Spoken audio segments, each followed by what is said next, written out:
새벽 예배의 자리로 나오신 모든 성도님들을 주님의 이름으로 환영하며 축복합니다. 다 함께 사도신경 낭독하심으로 신앙 고백 드리겠습니다. 전능하사 천지를 만드신 하나님 아버지를 내가 믿사오며 그 외아들 우리 주 예수 그리스도를 믿사오니 이는 성령으로 잉태하사 동정녀 마리아에게 나시고 본디오 빌라도에게 고난을 받으사 십자가에 못 박혀 죽으시고 장사한 지 사흘 만에 죽은 자 가운데서 다시 살아나시며 하늘에 오르사 전능하신 하나님 우편에 앉아 계시다가 저리로서 산자와 죽은 자를 심판하러 오시리라. 성령을 믿사오며 거룩한 공예와 성도가 서로 교통하는 것과 죄를 사하여 주시는 것과 몸이 다시 사는 것과 영원히 사는 것을 믿사옵나이다. 아멘. 다 함께 찬송가 126장 천사 찬송하기를 찬송 부르시겠습니다.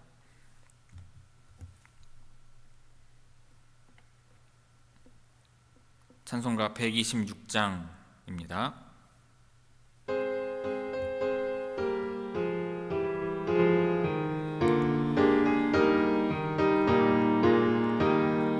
천사 찬송하기를 거룩하신 그 주께 영광 돌려보내세.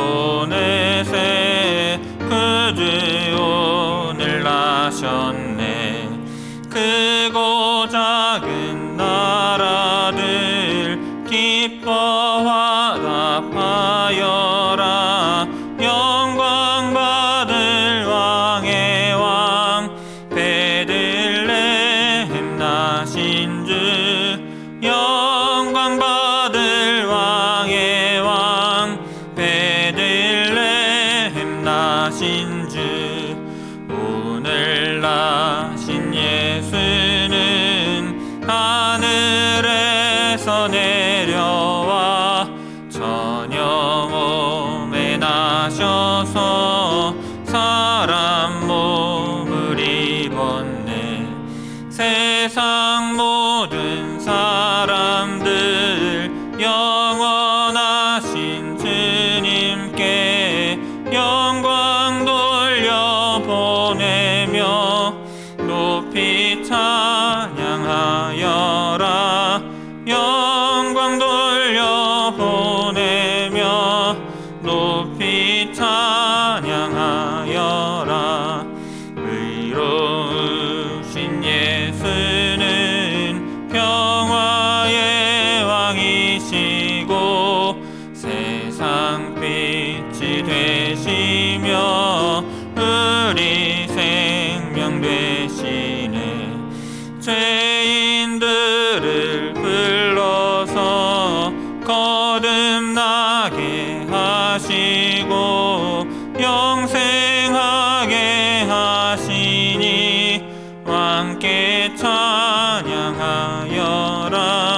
영생하게 하시니 왕께 찬양하여라.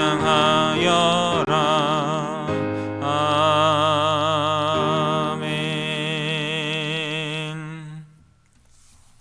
오늘 새벽 우리에게 주시는 하나님의 말씀은 누가복음 2장 1절에서 14절의 말씀입니다.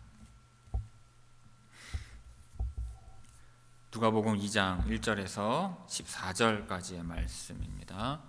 제가 봉독하겠습니다.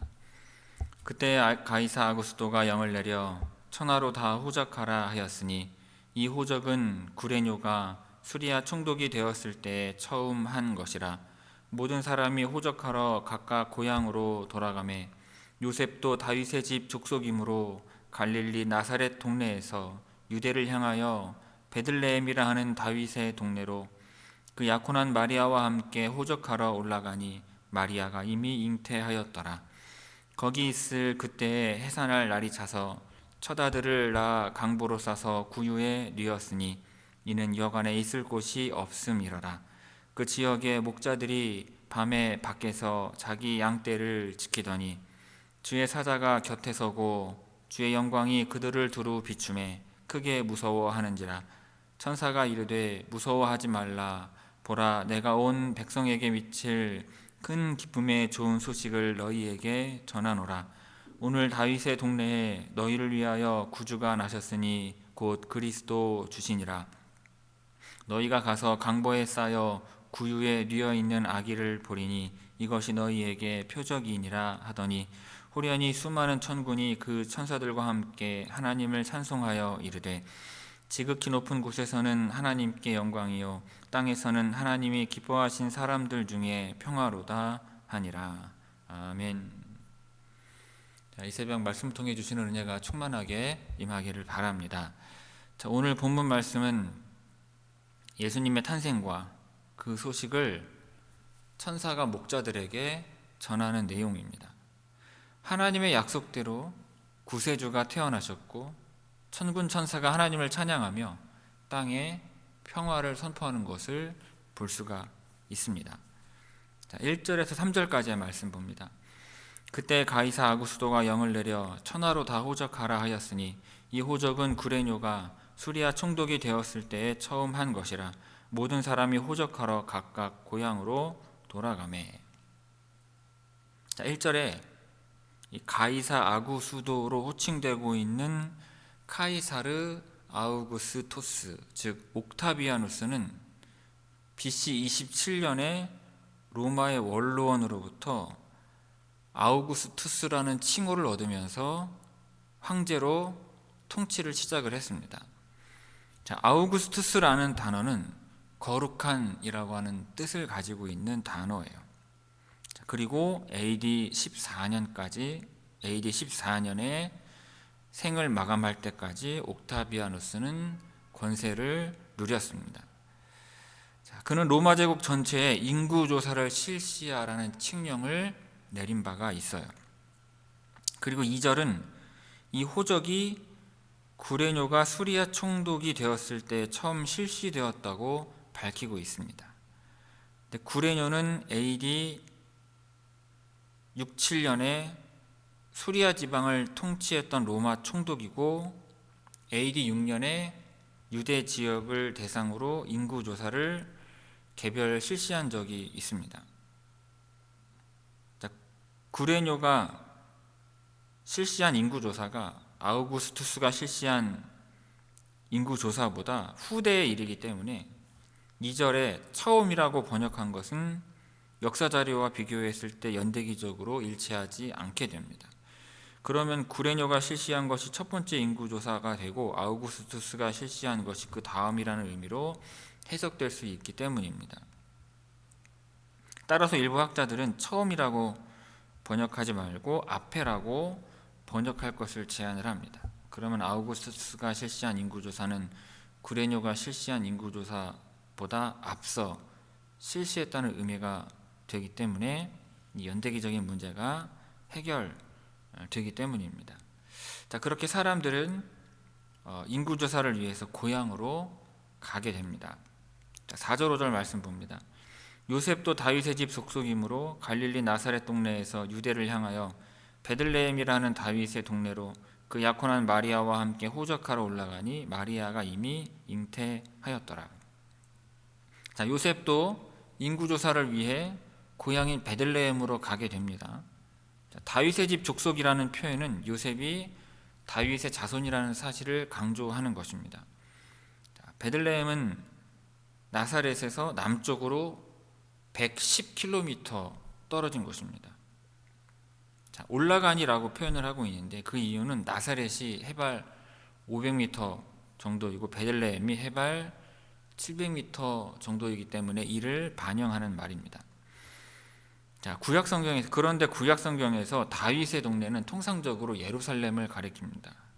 그런데 본문에서는 베들레헴을 다윗의 동네라고 지칭하고 있는데 이것 베들레헴이 다윗이 태어나고 어린 시절 자란 곳이기 때문에 그렇습니다. 그리고 구약 성경 미가서 5장에 보면 메시아가 베들레헴에서 태어날 것으로 예언되어져 있습니다. 그리고 예수님은 그 예언대로 베들레헴에서 태어나시는 것입니다. 임신한 마리아가 요셉과 동행한 이유가 명시되지는 않았지만 아마도 호적의 의무에 예외가 없었기 때문일 것으로 보입니다. 6절 7절 말씀 봅니다. 거기에 있을 그때 해산할 날이 차서 첫 아들을 낳아 강보로 싸서 구유에 뉘었으니 이는 여관에 있을 곳이 없음이러라.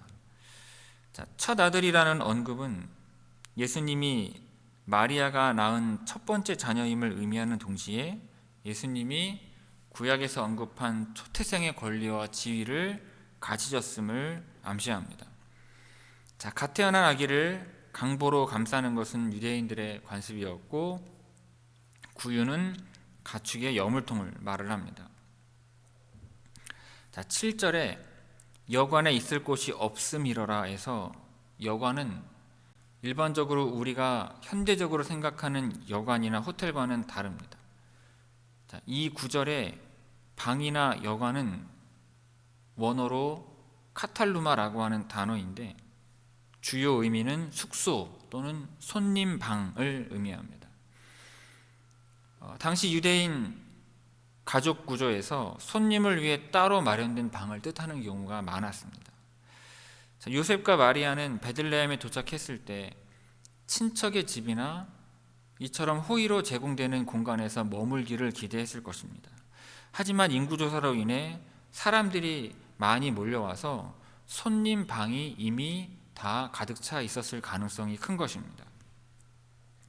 1세기 유대 지역의 전형적인 가옥은 2층으로 되어진 구조였는데 아래층 1층은 가축을 놓아두는 공간으로 사용을 하였고 2층은 손님을 위한 작은 방과 주인을 위한 큰 방이 있었습니다. 따라서 마리아와 요셉은 1층에 가축을 놓아두는 공간에서 예수 그리스도를 출산했을 것입니다. 1절에서 7절까지 우리 함께 읽도록 하겠습니다. 1절에서 7절입니다. 그때 가이사 아구스도가 영을 내려 천하로 다 호적하라 하였으니 이 호적은 구레뇨가 수리아 총독이 되었을 때 처음 한 것이라. 모든 사람이 호적하러 각각 고향으로 돌아가매 요셉도 다윗의 집 족속이므로 갈릴리 나사렛 동네에서 유대를 향하여 베들레헴이라 하는 다윗의 동네로 그 약혼한 마리아와 함께 호적하러 올라가니 마리아가 이미 잉태하였더라.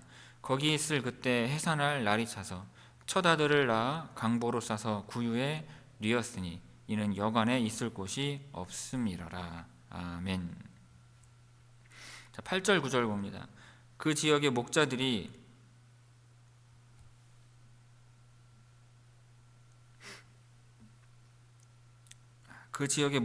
밤에 밖에서 자기 양떼를 지키더니 주의 사자가 곁에 서고 주의 영광이 그들을 두루 비추매 크게 무서워하는지라.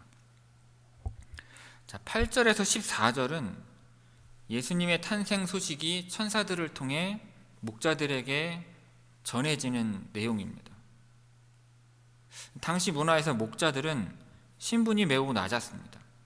목자들은 베들레헴 근처 들판에서 밤에 양떼를 지키고 있었는데 이들은 대개 교대로 밤에 양떼를 지켰습니다.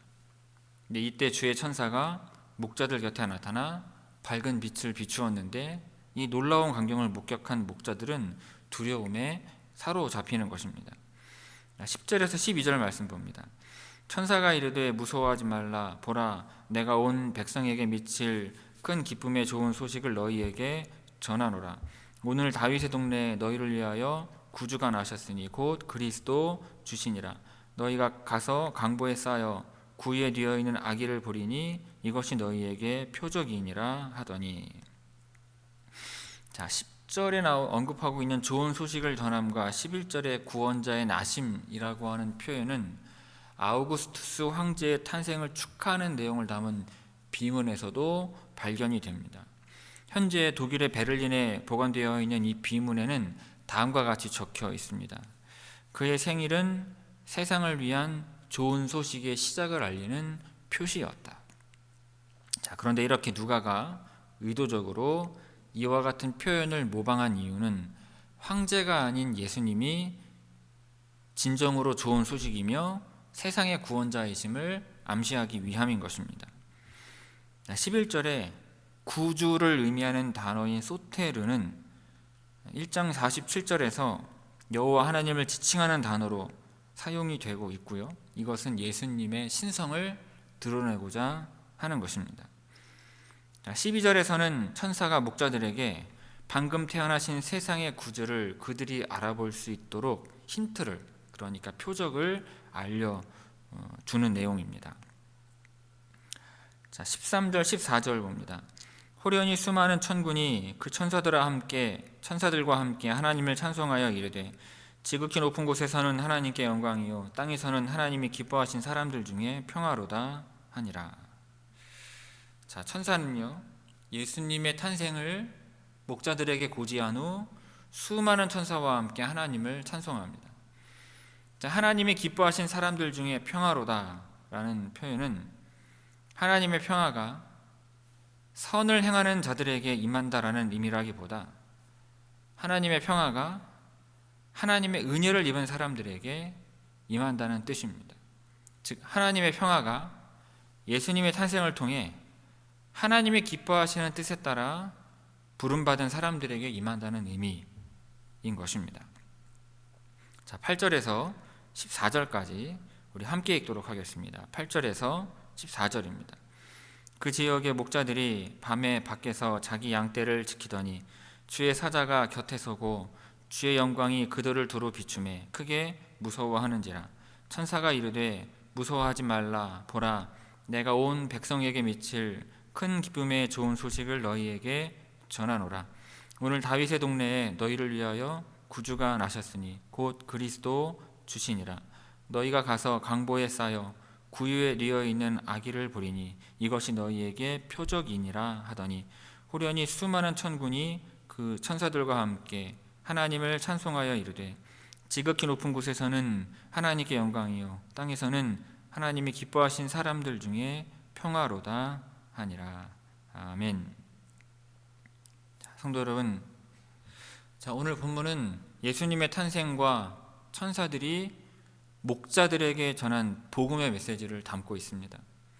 이것은 하나님의 아들이 세상의 구원자로 오셨음을 선포하는 것이며 참된 평화와 기쁨의 소식을 전하는 것입니다.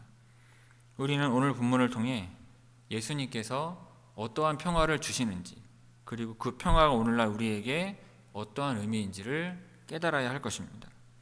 첫째로, 참된 평화는 세상의 방식과는 다르게 온다는 것입니다. 본문은 예수님께서 가장 낮고 겸손한 자리에서 태어나신 모습을 보여주고 있습니다. 당시 로마 황제 아우구스투스는요, 강력한 통치력과 군사적인 힘으로 팍스 로마나라고 하죠, 로마의 평화를 유지했지만 이것은 다른 민족의 억압과 다른 민족과의 불평등을 기반으로 한 평화였습니다. 반면에 예수님은요, 화려한 왕궁이 아닌 우리간에서 태어나 구유에 누이셨습니다.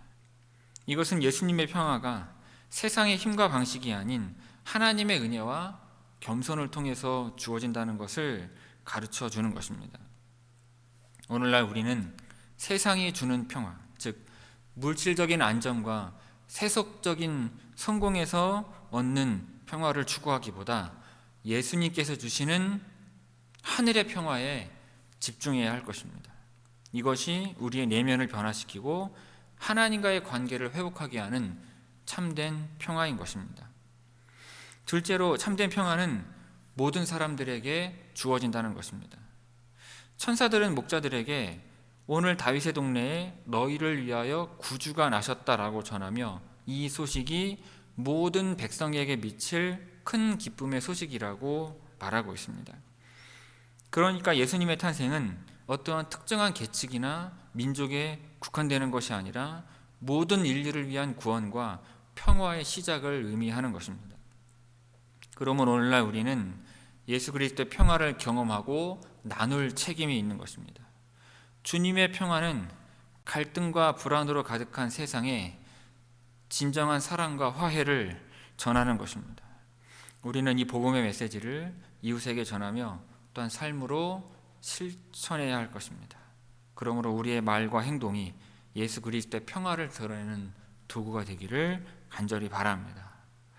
성도 여러분, 예수님은 참 평화의 왕으로 오셨습니다. 예수님은 세상의 힘과 권력이 아닌 겸손과 은혜로 평화를 주십니다. 그리고 그 평화는 모든 사람에게 열려 있습니다. 오늘 우리는 예수님께서 주시는 평화를 우리의 삶 속에서 경험하고 세상에 전하는 통로가 되어야 할 것입니다. 참 평화의 왕이 오셨음을 기뻐하며 그의 평화를 따르는 삶을 살아가는 우리 모두가 되기를 주님의 이름으로 축원을 드립니다. 기도하겠습니다. 사랑이 많으신 아버지 하나님, 오늘 말씀을 통해 예수님께서 참 평화의 왕으로 오셨음을 깨닫게 하시니 감사를 드립니다. 세상의 평화가 아닌 주님께서 주시는 영원한 평화를 우리의 삶 속에서 경험하게 하시고 그 평화를 이웃과 나누며 살아가게 하옵소서. 우리의 삶이 예수님의 겸손과 사랑을 증거하며 갈등과 불안 속에 있는 이들에게 주님의 평화가 전하여지는 통로가 되게 하옵소서. 이 모든 말씀 예수님의 이름으로 기도 올리옵나이다. 아멘. 하늘에 계신 우리 아버지여, 이름이 거룩히 여김을 받으시오며 나라가 임하시오며 뜻이 하늘에서 이루어진 것 같이 땅에서도 이루어지이다. 오늘 우리에게 일용할 양식을 주시옵고 우리가 우리에게 죄 지은 자를 사하여 준 것 같이 우리 죄를 사하여 주시옵고 우리를 시험에 들게 하지 마시옵고 다만 악에서 구하시옵소서. 나라와 권세와 영광이 아버지께 영원히 있사옵나이다. 아멘.